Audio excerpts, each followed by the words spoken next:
Welcome into the Fade. I'm Clay Travis. He is Todd Furman. And after a week away for the holidays, I was down in Florida. Furman, did you go anywhere?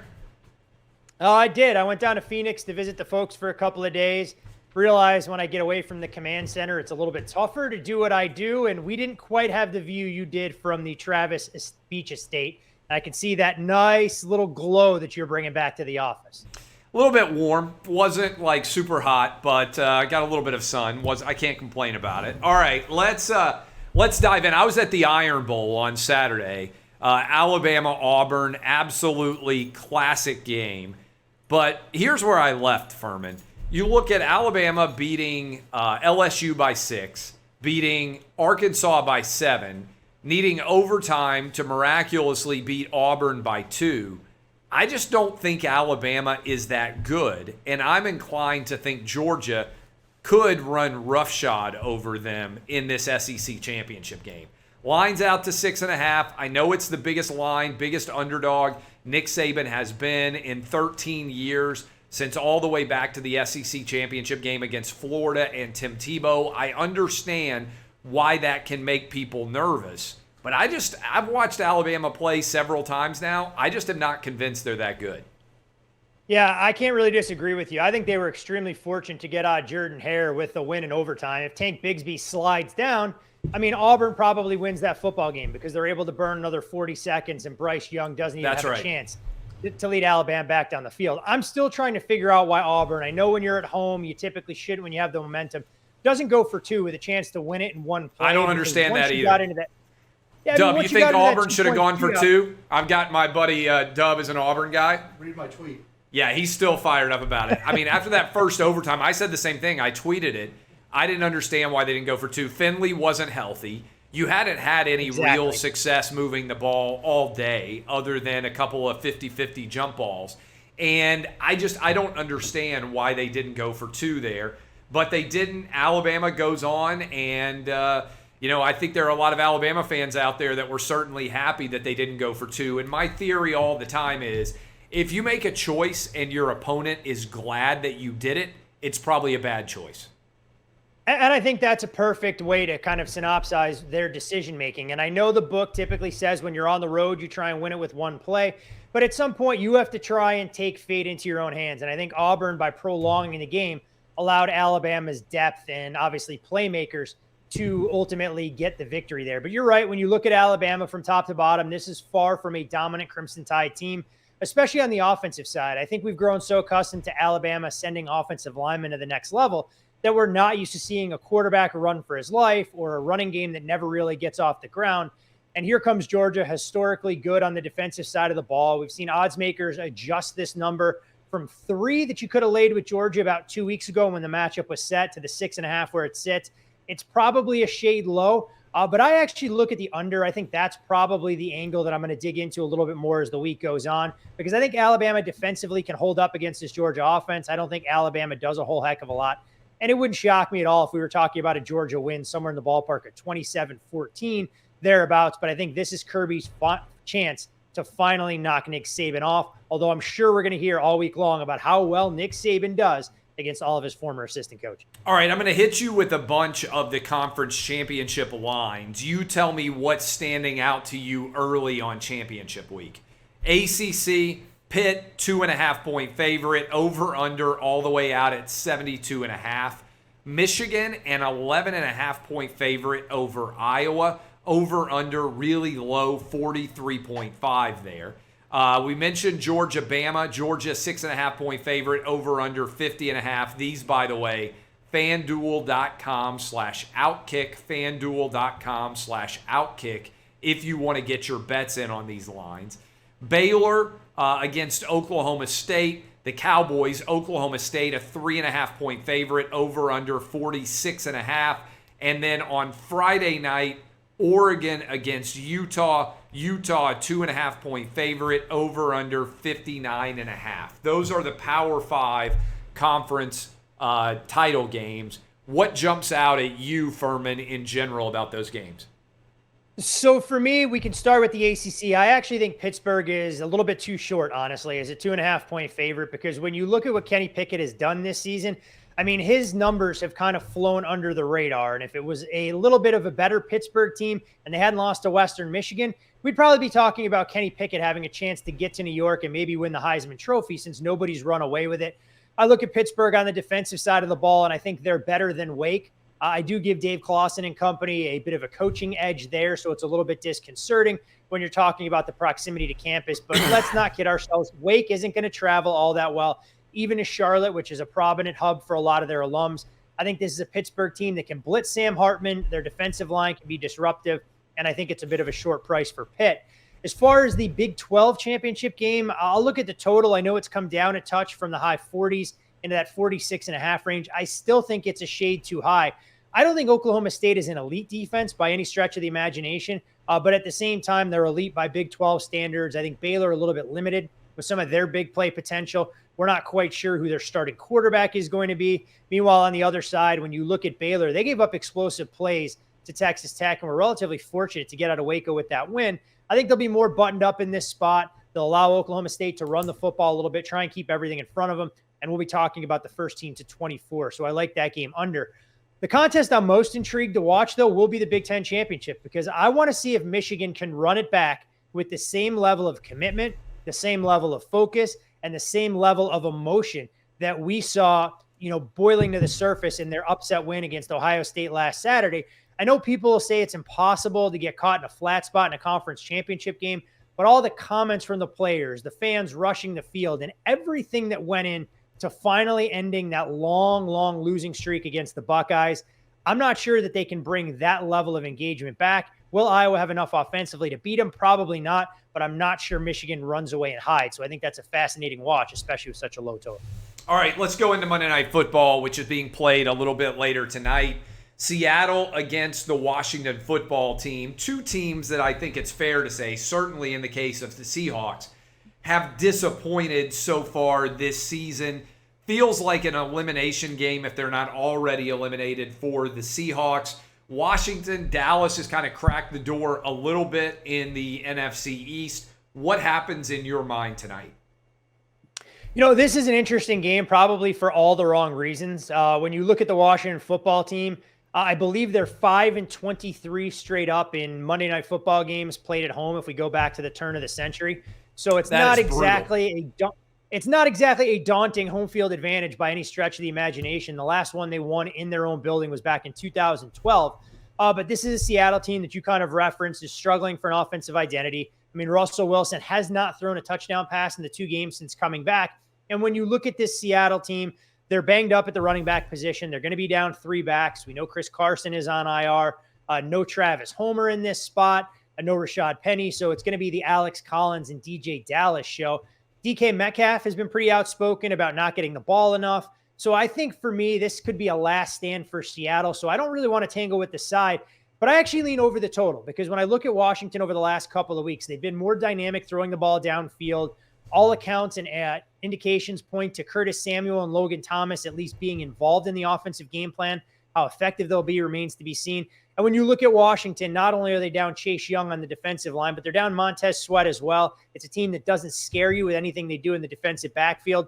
And when we look at a total in 46.5, 47 range, I think both these teams can score a bit. I expect a couple of big plays each way, and it's scary to go over with these two offenses that aren't known for being able to score all that quickly. But I feel like this could be a breakout performance for both sides.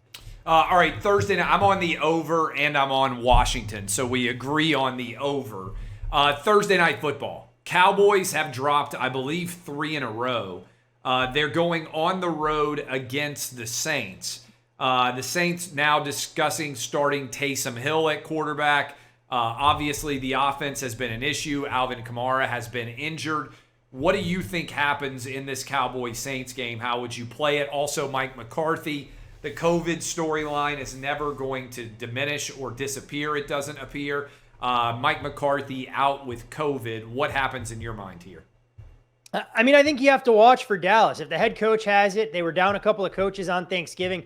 Who else on this roster may test positive before we get to Thursday night football? A game that I think a lot of us were excited about a month ago and now has lost quite a bit of luster amid the Saints' struggles. You mentioned Taysom Hill. I'm honestly surprised that Sean Payton hasn't made this move a little bit sooner. knowing that they're on the hook for $40 million plus incentives and everything else under the sun for the gadget guy. Trevor Siemian hasn't been the answer, but it's not all on him. I mean, the offensive line was extremely banged up. No Ryan Ramczyk, no Andrews Pete, no Terran Armstead. It was going to always be an uphill battle against the Buffalo Bills, especially without Kamara, who you mentioned. So when I look at this game, I'm going to lean under the total. I think the Cowboys defense can disrupt some of what New Orleans wants to do. If it is Taysom Hill, we can expect a full-oriented ground game that they'll try and put together long, drawn-out possessions and keep that Cowboys offense on the sidelines. And if Amari Cooper and CeeDee Lamb are back, I think the Cowboys will just be just fine moving the football. So I'll lean under and lean Cowboys as we sit here on Monday. What jumps out to you about the NFL slate? There's not a lot of great matchups. Ravens, Steelers, maybe. But the Steelers were so bad against the Bengals. Broncos, Chiefs, okay, although I think the Broncos are kind of make-believe. Monday night is a phenomenal game. Patriots going up against the Bills, but that's a ways away still. Are there any games that are really jumping out to you? Maybe Chargers, Bengals is a game that is worth paying attention to, just given how well the Bengals have been playing of late. What would you kind of point to here? I think the two games that you highlighted are the only two that the casual viewer may want to watch for a little bit of intrigue. So on Sunday with the Chargers, Bengals, you have two young quarterbacks that are kind of the face of their franchises going forward. One team trending in the right direction in the Cincinnati Bengals with a dominant performance against the Steelers. Joe Mixon, a career high on the ground, and it's taken some of the pressure off of Joe Burrow, as we know he's got a ton of weapons at his disposal. Meanwhile, on the flip side, this is a Chargers team that I think people wanted to anoint, legitimate AFC contenders way too early. We have them in the bottom third as far as their power profile. So I think they're a little bit overrated. The betting market now starting to catch on to this as we see this number was a 1 as far as a look-ahead price at FanDuel, trending closer to 3. This is a Chargers defense that I think leaves a lot to be desired. They can't stop the run. There's not a ton of star power outside of Derwin James. And I think, Brandon Staley's got his work cut out for him and his hands full here. I would probably lean towards the Bengals, anything less than a field goal, but I really expect we could see some fireworks. And then, of course, the crown jewel of the NFL schedule. I think it's the first time all season we can say that about a Monday Night Football matchup with the Bills and Patriots. I mean, this game should be outstanding. New England is clearly trending in the right direction, but you do wonder who they've beaten during this recent winning streak. I think their defense, this will be a legitimate test for them. And Buffalo, can they finally string together some wins? And we talk about them so often as being AFC frontrunners and the team to beat, and then they go out there and put together a garbage performance. They look like the team we saw on Thanksgiving against the Saints. I think Buffalo will remind us why they can be the best team in the AFC. But it should be a great game to watch on Monday, and I know we'll have some thoughts, 7 days from today. We mentioned all the conference championship games going on. I'm looking right now at the national title odds. Georgia is minus 220, and then we get a big jump up to Alabama plus 750, Michigan 10-1. All the talk about Michigan beating Ohio State, and I know how big that was for Jim Harbaugh. But is the biggest beneficiary of Ohio State losing the Georgia Bulldogs? Because their odds to win a championship have gotten infinitely more of them as a favorite, and there's nobody else really close to them right now. Yeah, I mean, you've seen their win probability go up substantially. I mean, they were about a 55% favorite to win the national championship. That number is now up more than 100 basis points. So you're talking about Georgia having a path to a national title that I'm not quite sure anybody that may be included in the college football playoff is capable of challenging them. I mean, I joked on social media a few weeks ago, I really wanted to see this Ohio State offense against the Georgia defense. And unfortunately, we're now not going to get that. So you look at the road that Georgia could have to go through, assuming that they take care of Alabama, which we know probably is an unfair assumption to make. But Michigan, Cincinnati, Notre Dame, Oklahoma State, I don't think any of those teams truly scare the Bulldogs. For as great a story Michigan is, I just don't think they're going to have enough as far as offensive abilities to try and push Georgia if that's the matchup we get. So there's no doubt Georgia has the best odds for a good reason. The one I'm surprised by, Clay, though, is Alabama at plus 750, because you may as well bet Alabama on the money line in the SEC title game and then figure out what to do about their national championship prospects at that point, because I really can't see a scenario, barring unforeseen chaos, where Alabama with 2 losses finds their seat at the table as far as the college football playoff is concerned. I would think you need an Oklahoma State loss, you need a Cincinnati loss, and maybe an Iowa upset of Michigan for Alabama to get out there. But hey, we've seen weirder things before, so I never rule anything out when as it pertains to the Blue Bloods if you're a Power 5, runner-up or conference champion. All right, let's talk a little bit about the coaching chaos that's out there. Lincoln Riley to USC. Lincoln Riley, right after Bedlam, the loss 37-33, comes out and says, I'm not going to LSU. People pause, reconsider things a little bit. Next thing you know, he's on his way to USC. My argument is this is why nobody trusts coaches. But let's talk big picture here. How much of a difference do you think Lincoln Riley can mean for USC and also the Pac-12? Oh, I think he makes USC a contender maybe as soon as next season, as far as the impact he's going to have immediately with USC, because he's got quarterbacks on his roster already. We've seen a number of players already decommit from Oklahoma in the last 24 hours that I think are going to potentially follow Lincoln Riley out to the West Coast. And when you look at the Pac-12 from top to bottom, other than maybe Mario Cristobal and the resources that Phil Knight pumps into Oregon football, where is the real competition? I mean, Kyle Whittingham does an outstanding job, coaching up the talent he gets, but it's much more of a blue-collar mentality in Salt Lake City. Arizona State had their window, and Herm Edwards has not delivered with some of the promise down there in Tempe. And for all the things that Chip Kelly may be building in Westwood, we know UCLA is always going to be a little brother in Los Angeles to USC. So now you can make the case that Lincoln Riley has first dibs on any recruit west of the state of Texas that wants to go play in Southern California. You throw in the NIL capabilities there in terms of paying players and restoring that legacy for a team that, a lot of Los Angelinos really like to rally around behind maybe just the Dodgers and Lakers. I'll say that USC, Clay, in the next 2 to 3 years will be a much bigger deal than either of the two NFL franchises there. And I think you're talking about having a fertile recruiting ground right there in Southern California throughout the state that makes USC a legitimate contender as soon as next season. It's wild. What do you think about Billy Napier to Florida? I actually like the move. I know Billy had been linked to a number of jobs over the last couple of years. And when you look at what he's done to try and create some stability at Louisiana Lafayette, it's a credit to his coaching acumen. I think as a recruiter, it'll be interesting to see what he can bring to Gainesville. But I think Florida fans are going to have to be a little bit more patient. I don't think this rebuild happens overnight in the SEC East because you have Georgia, which has really distanced themselves from everybody else. We'll see what Tennessee can kind of bring back. And when you look through the rest of the landscape of the SEC, it only gets to be that much more difficult. So I think Gainesville will be just fine. Let's see what kind of staff Napier assembles around him. But I actually think it's a hire that's going to get a lot of scorn. But I think it was probably the best Florida was going to do, given some of the other high-profile jobs that still remain open. One other thing that I think is interesting too, Clay, could we see a scenario where Shane Beamer, who has ties to Oklahoma, decide to leave Columbia after 1 year, even if after that impassioned speech saying they were just getting started as head coach of the Gamecocks if Oklahoma came knocking? What do you think ends up happening at LSU and at Oklahoma? Like, I know you just were talking about Shane Beamer, but if you were setting odds on who will be coaches there, who would you make the favorites right now? By